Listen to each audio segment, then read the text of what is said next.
setelah kita mempunyai estimasi penjualan, dan kemudian tadi sebelumnya juga sudah saya jelaskan bahwa untuk penjualan ada beberapa ya. Di sini bisa dilihat di contoh ya. Nih, saldo kas pada awal tahun yaitu 15 juta, saldo kas minimal akhir bulan yaitu 10 juta, penjualan secara kredit 30%, dibayar 1 bulan kemudian, 60% dibayar 2 bulan kemudian, ya. Kemudian sisanya dilunasi di bulan berikutnya. Pembelian bahan baku dibayar 1 bulan kemudian. Bunga pinjaman flat 1 bulan. Dibayar di muka ya. Ini adalah contoh anggaran penyusunan anggaran kasnya. Ya, selanjutnya kita langsung masukkan. Untuk mendapatkan ini bagaimana? Kita perlu hitung dulu.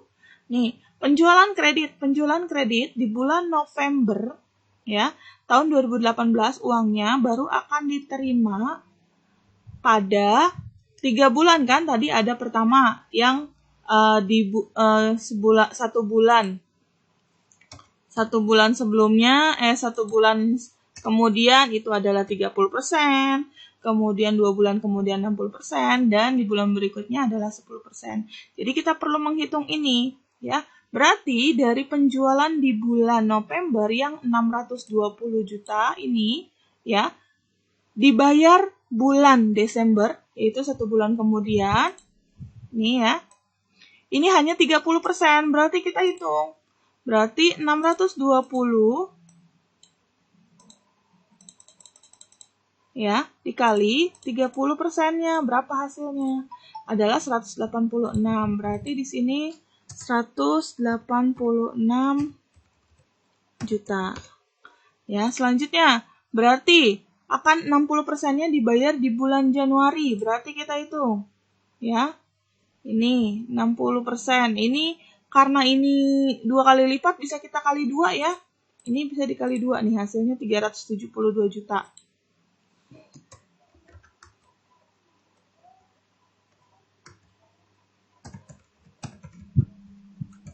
Atau kalau misalnya mau ini karena ini ya, karena bulan pertama kan 30. 2 kali lipatnya kan 60%, berarti kan ini kan 2 kali lipat dari yang 30, maka ini saya kalikan 2, seperti itu. Tapi kalau misalnya memang kalian nanti takutnya bingung, hitung aja lagi, 620 juta dikali 60%, hasilnya adalah 0,6. Nih hasilnya, ya 60% hasilnya adalah 0,6, jadi di sini 372 juta. Sama ya. Oke, selanjutnya. Kalau 10% kan nolnya tinggal dikurangi 1 saja ya. Jadi ini tinggal langsung masukin. Berarti 10% adalah 62 juta. Ini adalah estimasi penerimaannya, yaitu pada bulan Januari sampai dengan April. Ya, ini atas penjualan kredit bulan November, berarti estimasinya di bulan Desember ini akan masuk uang sekitar 186 juta. Di bulan Januari diperkirakan akan masuk uang 372 juta. Dan di bulan Februari diperkirakan akan masuk 62 juta. Seperti itu. Kemudian kita lanjut. Ada penjualan kredit di bulan Desember. Di bulan Desember ini estimasi penjualannya adalah 500 juta. Maka kita cari juga nih, estimasi uang masuknya berapa? Ya, ini kita cari. Berarti, ya, di sini adalah 500 juta kali 30%, hasilnya adalah 150 juta. Ya, atau kalau misalnya kalian mau gampangnya, ini nolnya dikurangi 1, kemudian dikali 3. Ya, seperti itu. Jadi 50 juta kali 3 hasilnya adalah 150 juta. Seperti itu ya. Oke. Selanjutnya, berarti 60%-nya juga sama seperti tadi ya. 60%-nya ini berarti adalah ini 50 juta dikali 6. Ya, hasilnya adalah 300 juta. Kalau mau pakai kalkulator caranya seperti yang tadi ya. Kemudian di sini ada 10%-nya. Berarti kalau 10%-nya kan tinggal 500 juta, nolnya dikurangi 1 kan? Ya, karena dikali 0,1. Oke, berarti hasilnya adalah 50 juta. Seperti itu. Selanjutnya, ya, kita bahas yang kedua dulu. Berarti untuk penjualan kredit di bulan Desember, perkiraannya akan dibayar, perkiraan atau estimasinya ya, uang masuknya dari penjualan tersebut di bulan Januari adalah 150 juta. Kemudian di bulan Februari perkiraan akan masuk 300 juta, di bulan Maret perkiraannya akan masuk 50 juta. Seperti itu. Selanjutnya kita cari di bulan Januari 2019, ya, ini estimasi penjualannya itu adalah 600 juta. Kita cari lagi berarti uang masuk di bulan Februari, ya, karena Januari berarti kan 1 bulan kemudian. Ini 30 juta, 30% berarti 600 juta dikali 30%, 180 juta, ya. Kita masukkan di sini 180 juta. Selanjutnya 60% dikali 600 juta.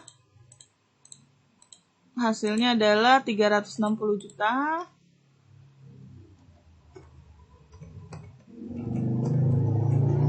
April, di bulan April, ya, akan dibayar di bulan April, berarti di sini adalah ini 10% langsung saja, ya, 60 juta. Nah, berarti pada penjualan kredit di bulan Januari, estimasinya uang masuknya itu di bulan Februari adalah sekitar 180 juta, kemudian di bulan Maret adalah 360 juta, dan penerimaan atau uang masuk di bulan April adalah 60 juta. Seperti itu. Nah, tadi kan penjualan itu sampai dengan bulan April. Maka kita perlu mencari estimasinya sampai dengan estimasi penjualan di bulan April. Tadi kita sudah sampai bulan Januari, ya. Kalau sudah, kita hitung semuanya caranya seperti tadi, ya. Ini berarti kalau yang untuk bulan Februari dibayar bulan Maret, ya, sekitar 240 juta. April yaitu 480 juta dan juga Mei 80 juta.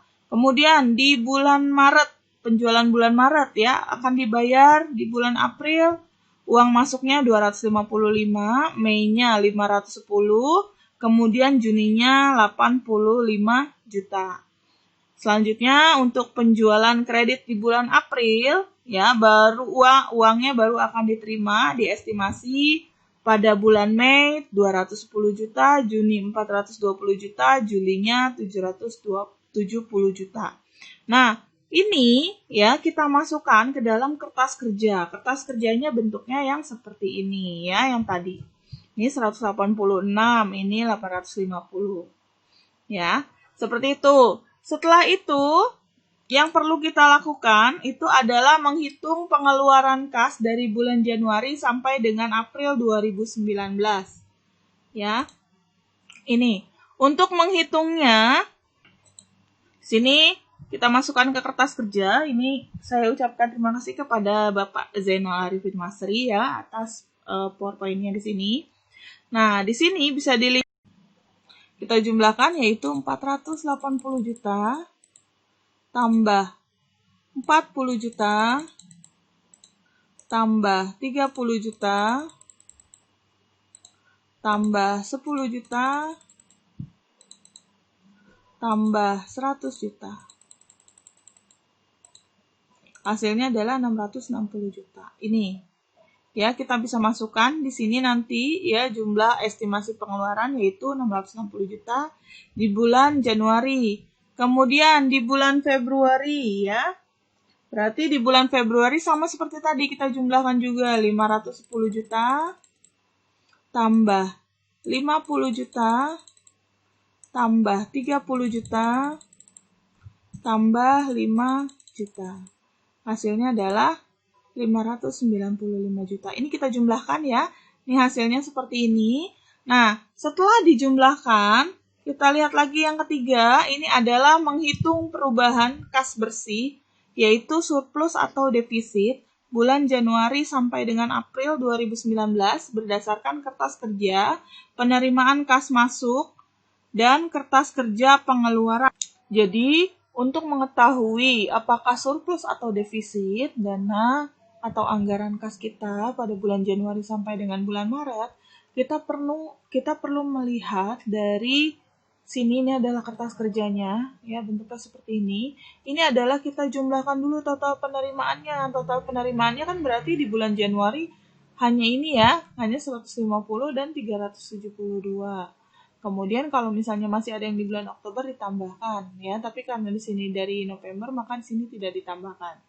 Kemudian di bulan Februari berarti 180 ditambah 300 tambah 62 ya. Nih, kita coba cek.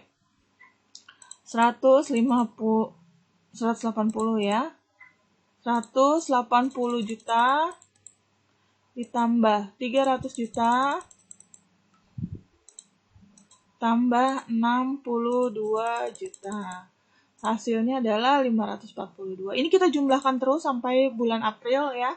Ini kita jumlahkan, berarti untuk bulan Maret kita jumlahkan di sini estimasi kas masuk dari bulan penjualan di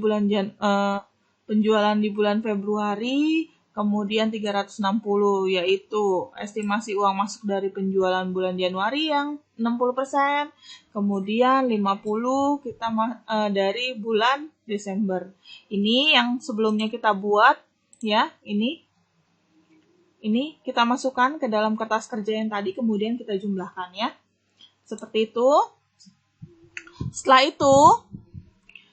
Setelah dijumlahkan, baiknya kita pindahkan saja seperti ini. Ya, kita buat lagi yang baru ya. Ini agar lebih jelas ya. Kita perlu hitung di sini total penerimaannya ya. Kita perlu hitung terlebih dahulu. Kita masih di sini ya, maaf. Kita masih di sini. Nah, di sini pada bulan Januari 2019 ya, bisa dilihat uang masuknya itu hanya 522. Tetapi total pengeluaran yang akan dikeluarkan perkiraannya itu adalah 660 juta. Maka kalau misalnya dilihat ini terjadi defisit ya. Kenapa terjadi defisit? Coba kita lihat. Uang masuknya hanya 500.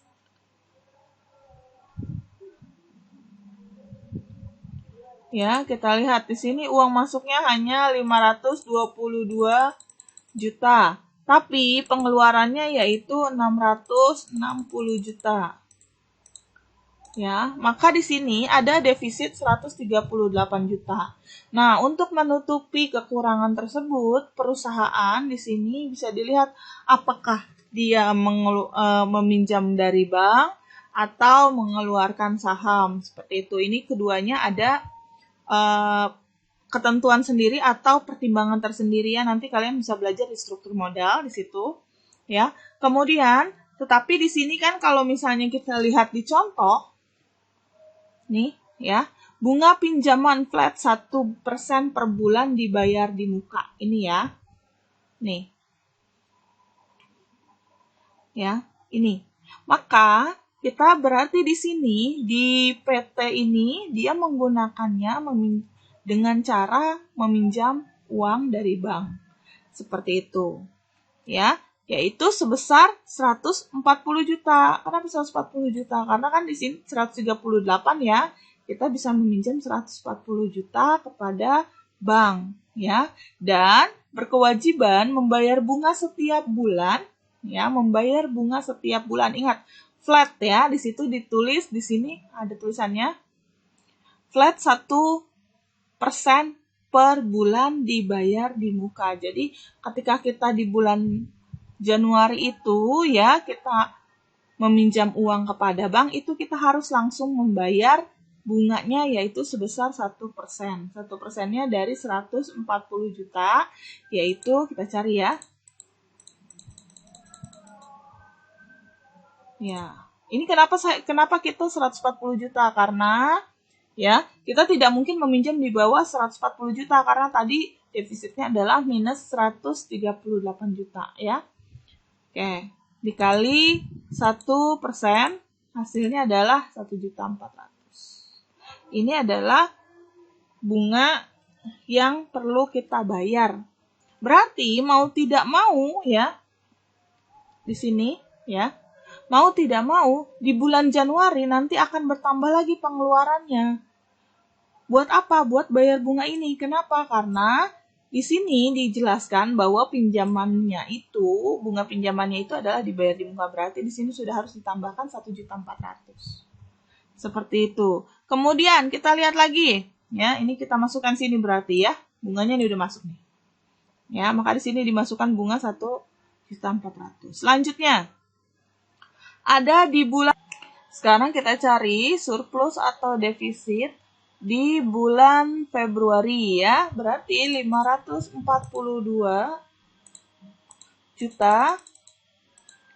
Ya, kita kurangi saja dengan biaya yang ada di sini ya.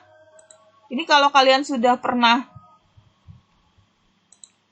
menjumlahkan, tinggal dikurangi dengan jumlahnya saja ya. Kurangi 50, dikurangi 30 juta, dikurangi 5 juta. Hasilnya adalah di sini ternyata itu adalah defisit 53 juta. Nah, untuk menutupi kekurangan tersebut, perusahaan di sini saya contohkan kita pinjamnya 50 juta saja ya. Sehingga hutang perusahaan berarti menjadi 100, berapa tadi? Sebelumnya kan 140 juta kita pinjam, ya. Ditambah 50 juta, berarti hutang perusahaannya adalah 190 juta. Bunganya yaitu 1%. Hasilnya adalah 1,9. Maka ini perlu kita tambahkan. Ini yang akan menjadi tambahan biaya yang harus dikeluarkan tiap bulan. Ya, berarti di sini ditambahkan. Kemudian dilihat di bulan Maret. Oh, di bulan Maret 650. Ini kalau dijumlahkan saja hanya 500 ya, berarti masih surplus. Ini juga masih surplus, seperti itu. Jadi, di sini adalah anggaran kas yang digunakan. Gunanya apa? Gunanya untuk memprediksi arus kas yang di masa depan ya. Apakah dia akan surplus, kekurangan uang atau tidak. Seperti itu. Surplus itu berarti kelebihan, dananya berarti masih sanggup untuk membiayai kebutuhan. Kalau misalnya defisit berarti kekurangan dana. Oke, seperti itu ya. Nah, anggaran kas perusahaan dibuat setiap periode tertentu. Anggaran kas dibuat sesuai dengan kebutuhan perusahaan. Ada perusahaan yang membuat anggaran kas setiap tahun, setiap semester, yaitu 6 bulan, setiap caturwulan, seperti ini ya, 4 bulan. Dan ada juga yang setiap triwulan atau setiap 3 bulan. Jadi hanya di bulan Maret nih ya, dia membuat anggaran. Nanti setelah itu dia buat lagi dari April sampai dengan Juni, seperti itu. Ya. Selanjutnya kita perlu buat kertas kerja lagi, yaitu di sini adalah untuk perubahan kas bersih pada bulan Januari sampai dengan April 2019 ya. Nah, di sini berarti bisa dilihat ya, kas masuknya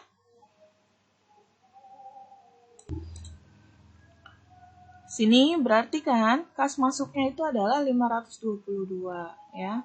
Nah, kas keluar itu adalah 661.400 ditambah dengan bunga yang tadi ya, ini yang sebelumnya. Tambah bunga 1.400.000, jadi yang keluar itu adalah 661.400. Setelah itu, berarti perubahan kas bersihnya berapa? Berarti menjadi di sini adalah defisit atau kurang, yaitu sebesar 139.400 ya. Nah, di sini bisa dilihat ada saldo awal tahun yaitu 15 juta. Ya, di sini saldo awal tahun 15 juta. Berarti kas yang kurang itu adalah 124.400. Ini. Ya, artinya apa? Berarti kan di sini ada perubahan kasnya. Perubahan kas bersihnya yaitu harusnya di sini jadi berkurang 139.400.000. Tapi karena ada saldo awal tahun yang di sini ya, saldo awal tahunnya yaitu 15 juta ya, maka di sini menjadi kas kumulatifnya itu adalah minus 124.400.000. Sehingga saldo akhir minimalnya, ya ini saldo akhir minimalnya bisa dilihat, ini saldo kas minimal akhir bulan yang harus ada di perusahaan itu adalah 10 juta minimal ya. Berarti minimal harus ada 10 juta di kas kantor atau kas perusahaan. Nah, berarti dia kan perlu pinjaman yang tadi saya sudah sebutkan sebelumnya ya. Pinjamannya itu kan 140 juta di yang pertama. Nah, berarti 124 ini ya dikurangi ditambah 140 juta dari pinjaman, yaitu hasilnya adalah 15.600.000. Ya. Nah, kenapa di sini surplusnya ada di bawah ya? Jadi sebenarnya seperti ini ya. Nah, kenapa surplusnya di sini hanya 5.600.000? Karena sebenarnya kelebihan kasnya itu ya adalah selisih dari saldo akhir minimal dan juga saldo kas yang ada di perusahaan. Seperti itu ya, karena tadi sisanya saldonya karena ini kas kumulatif ditambah dengan pinjaman tadi ya, kumulatif pinjaman itu kan hasilnya 15.600.000. Nah, tapi saldo akhir minimal yang ditetapkan oleh perusahaan itu adalah 10 juta. Makanya surplus kasnya berarti 15.600.000 dikurangi dengan 5.600.000. Ya, seperti itu. Ini adalah surplus kas untuk bulan Januari. Selanjutnya kita lihat di bulan Februari ini adalah 542 ya. Oke, sini. Nah, berarti di sini minusnya adalah kas keluarnya di sini yang tadi ya, 596.900 nih. Ya, berarti kalian harus buat ini dulu ya, ditambahkan dengan bunga ya, kemudian dijumlahkan totalnya, dimasukkan ke sini. Ya, dimasukkan ke sini kas keluar. Berarti ini kas masuknya didapatnya dari mana? Dari sini. Ya. Oke, setelah dari sini dimasukkan di sini, masukkan di ini, kemudian kas keluarnya di sini, kemudian baru kita cari. Di bulan Februari berarti perubahannya ini dikurang ini. Ya, nih. 542 juta dikurangi 596.900.000, hasilnya adalah 54.900.000. Ini adalah kurang. Ya, jadi saldonya itu kurang. Saldo kasnya itu kurang 54.900.000. Nah, lantas kita punya saldo awal bulan Februari yang sebelumnya di sini ya, yang 15.500.000 ya, berarti ditambah 15.600.000. Hasilnya adalah 39.300.000. Ini adalah kekurangan dananya, ya. Makanya di sini saya bilang kemudian dia meminjam uang lagi, ya. Sehingga di sini perlu dilihat ya. Kita meminjam uang itu jangan sampai terlalu pas, dalam artian begini. Kalau kita meminjam 40 juta, berarti di sini dia hanya akan menutupi kas kumulatif saja. Tapi di perusahaan itu kan ada peraturannya. Kalau misalnya kas akhir bulan itu harus mencapai minimal 10 juta. Berarti di sini untuk penjualannya 40 juta ini kita tambahkan 10 juta. Sehingga berapa? Sehingga kita meminjam 50 juta. Seperti itu. Ya, makanya yang sebelumnya saya bilang ya jangan sampai di bawah dari pinjaman ya, dari dana yang kita butuhkan itu kita meminjam ya. Oke. Berarti di sini kan kalau misalnya ditambah 50 juta ya dari pinjaman kumulatif, itu hasilnya adalah 65 juta. Maaf ya. Sepertinya salah di ini. Ya, berarti 39.300.000. Ya, ini minus ya posisinya. Ya, minus. Kemudian ditambah dengan 50 juta. Hasilnya adalah 10.700.000. 10 jutanya ini ya. Ini adalah sisa saldo kas kita di bulan Februari ya. Nah, lalu kita cari lagi surplus kasnya. Berarti surplus kasnya ini adalah ini ya, yang tadi kita hitung. 10.700.000 dikurangi dengan saldo minimal. Ini ya, saldo akhir minimal. Kurangi 10 juta. Hasilnya adalah 700.000. Jadi untuk bulan Februari surplusnya itu adalah 700.000. Ya. Selanjutnya kita cari di bulan Maret. Di bulan Maret di sini ya, untuk kas masuknya 650.000.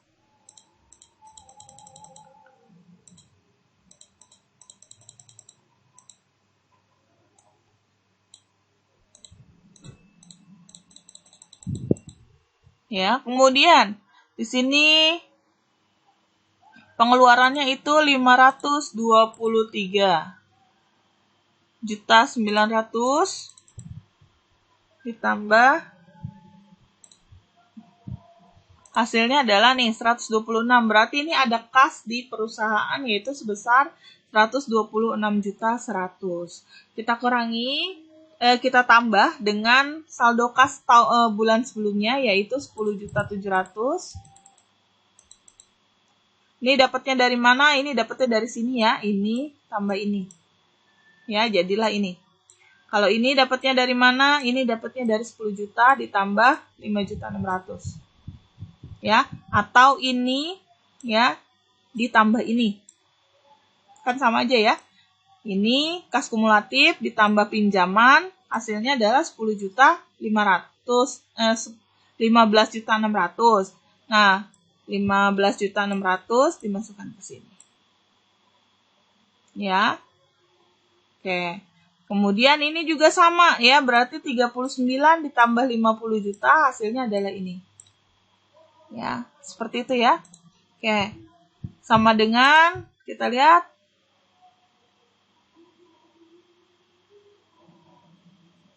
ya, berarti 126.100.000 tambah 10.700.000 hasilnya adalah 136. Ini ya. Ini adalah kas kumulatifnya. Jadi nanti kas kumulatif jumlah kas di bulan Maret itu adalah 136.800. Ya. Kemudian saldo akhir minimalnya adalah 10 juta. Maka di sini surplusnya tinggal 136.800 dikurangi 10 juta. Seperti itu seterusnya ya. Nanti kalau misalnya ada yang ingin ditanyakan, silakan ditanyakan ya. Tapi memang ini agak membingungkan ya, jadi perlu ketelitian. Nanti kalau misalnya, saya sih mengharapnya kalian banyak bertanya. Oke, wassalamualaikum warahmatullahi wabarakatuh.